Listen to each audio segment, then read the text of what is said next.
Halo teman-teman semua, Assalamualaikum warahmatullahi wabarakatuh. Kami dari kelompok 7, di sini kami ingin memaparkan materi mengenai sumber sosiologis Pancasila sebagai sistem etika dan dinamika serta tantangan Pancasila sebagai sistem etika. Sebelumnya, izin memperkenalkan anggota kelompok kami ya. Pertama, ada Asri Mulyani. Yang kedua, ada Azera.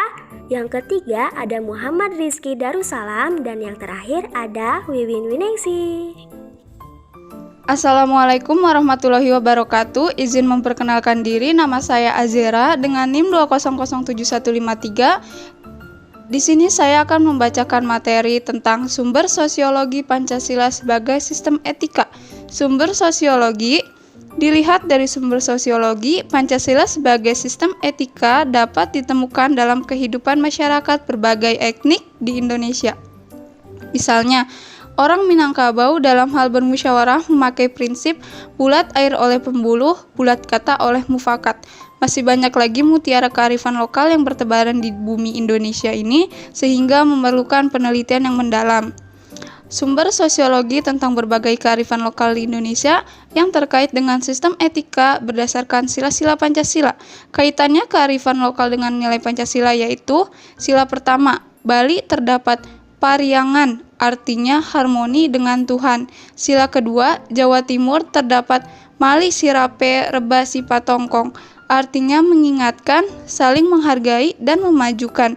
Sila ketiga, Sasak Lombok terdapat bareng ayong jari sekujung, artinya bersama-sama lebur dalam satu. Assalamualaikum warahmatullahi wabarakatuh.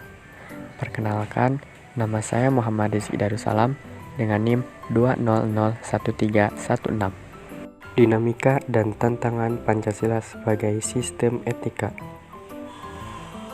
Beberapa argumen tentang dinamika Pancasila sebagai sistem etika dalam penyelenggaraan pemerintahan di Indonesia dapat diuraikan sebagai berikut. Yang pertama, pada zaman Orde Lama, pemilu diselenggarakan dengan semangat demokrasi yang diikuti banyak partai politik, tetapi dimenangkan 4 partai politik, yaitu Partai Nasional Indonesia atau PNI, Partai Muslimin Indonesia atau Parmusi, Partai Nahdlatul Ulama atau PNU, dan Partai Komunis Indonesia atau PKI.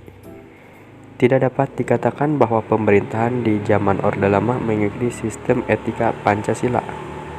Bahkan ada tudingan dari pihak Orde Baru bahwa pemilihan umum pada zaman Orde Lama dianggap terlalu liberal karena pemerintahan Soekarno menganut sistem demokrasi terpimpin yang cenderung otoriter.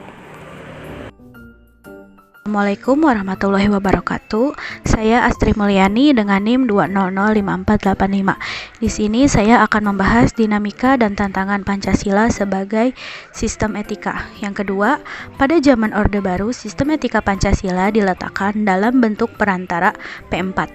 Manusia Indonesia seutuhnya dalam pandangan Orde Baru, artinya manusia sebagai makhluk ciptaan Tuhan Yang Maha Esa, yang secara kodrati bersifat monodualistik, yaitu makhluk rohani sekaligus makhluk jasmani dan makhluk individu sekaligus makhluk sosial.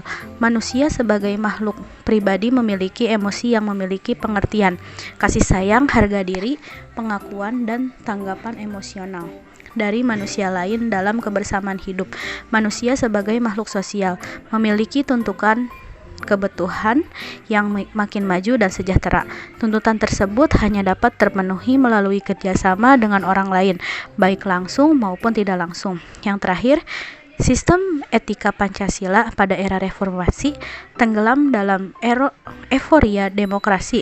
Namun, seiring dengan perjalanan waktu, disadari bahwa demokrasi tanpa dilandasi sistem etika politik akan menjurus pada penyalahgunaan kekuasaan serta Machiavellisme atau menghalalkan segala cara untuk mencapai tujuan.